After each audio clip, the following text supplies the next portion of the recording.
Breaking. The state of Illinois and Chicago sue Trump administration over the deployment of National Guard troops. The state of Illinois and Chicago on Monday sued the Trump administration over its move to deploy National Guard troops to Chicago as the White House targets Democrat-led cities amid weeks of protests against the federal government's immigration enforcement campaign.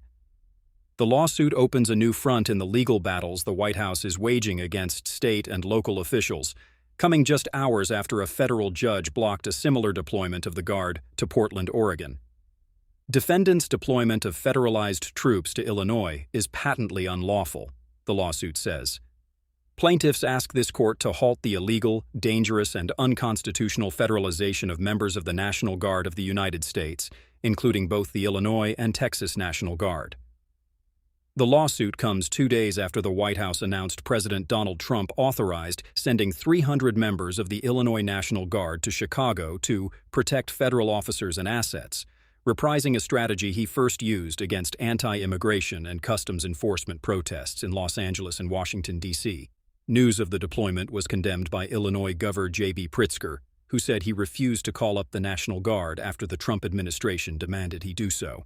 On Sunday, after learning the administration also planned to send 400 members of the Texas National Guard to Illinois and Oregon, among other places, Pritzker likened the move to an invasion. The lawsuit asks the court to order the administration to stop federalizing or deploying any National Guard troops to Illinois, and to declare the federalization of National Guard troops more broadly as unlawful.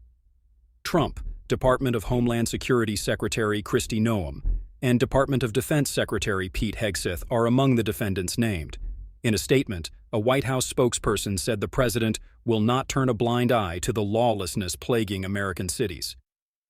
Amidst ongoing violent riots and lawlessness that local leaders like Pritzker have refused to step in to quell, President Trump has exercised his lawful authority to protect federal officers and assets, spokesperson Abigail Jackson told